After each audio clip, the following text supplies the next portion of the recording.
ছাত্রদল কর্মী জাহিদুল ইসলাম পারভেজের হত্যাকাণ্ড পূর্ব পরিকল্পিত বলে মন্তব্য করেছেন ছাত্রদলের কেন্দ্রীয় সভাপতি মোহাম্মদ রাকিবুল ইসলাম রাকিব। এই ঘটনার সঙ্গে জড়িতদের দ্রুত বিচারের দাবি জানিয়েছেন তিনি। এক সংবাদ সম্মেলনে ছাত্রদল সভাপতি বলেন, পারভেজের হামলা পূর্ব পরিকল্পিত না হলে তুচ্ছ ঘটনা নিয়ে বিশ্ববিদ্যালয়ের প্রক্টর কর্তৃক মীমাংসিত বিষয়ে এমন ঘটনার কোনো প্রশ্নই আসে না। আরও জানাচ্ছেন শাহিদুজ্জামান সাকিব।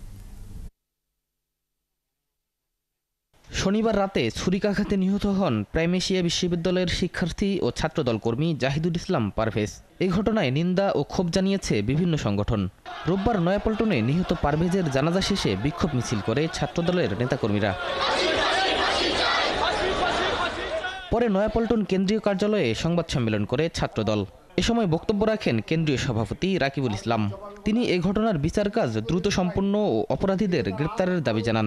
পারভেজ ইসলামের উপর চালানো এই হামলা ছিল পূর্ব পরিকল্পিত, নতুবা তুচ্ছ একটি ঘটনার জেরে প্রক্টর কর্তৃক মীমাংসার পরও একজন মেধাবী ছাত্রকে প্রকাশ্যে বিশ্ববিদ্যালয়ের সামনে ছুরিকাঘাত করে হত্যা করার প্রশ্নই আসে না। আমরা এই নৃশংস হত্যাকাণ্ডের তীব্র নিন্দা প্রতিবাদ জানাচ্ছি এবং অবিলম্বে এই হত্যার সাথে যারা জড়িত সন্ত্রাসীদের দ্রুত গ্রেপ্তারের দাবি জানাচ্ছি।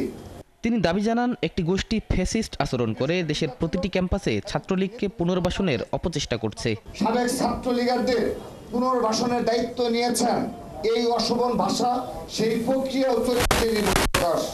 আমরা তাদেরকে ষড়যন্ত্রের নীল নকশাহীন সঠিক ও ইতিবাচক ধারার ছাত্র রাজনীতি চর্চার আহ্বান জানাই। রাজধানীর বনানীতে প্রাইমেশিয়া বিশ্ববিদ্যালয়ের সামনে জানাজা হয়েছে নিহত পারভেজের।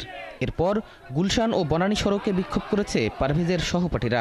এ সময় তারা অপরাধীদের গ্রেপ্তারের দাবি জানান।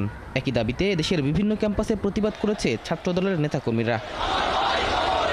শাহিদুজ্জামান সাকিব, ৭১, ঢাকা।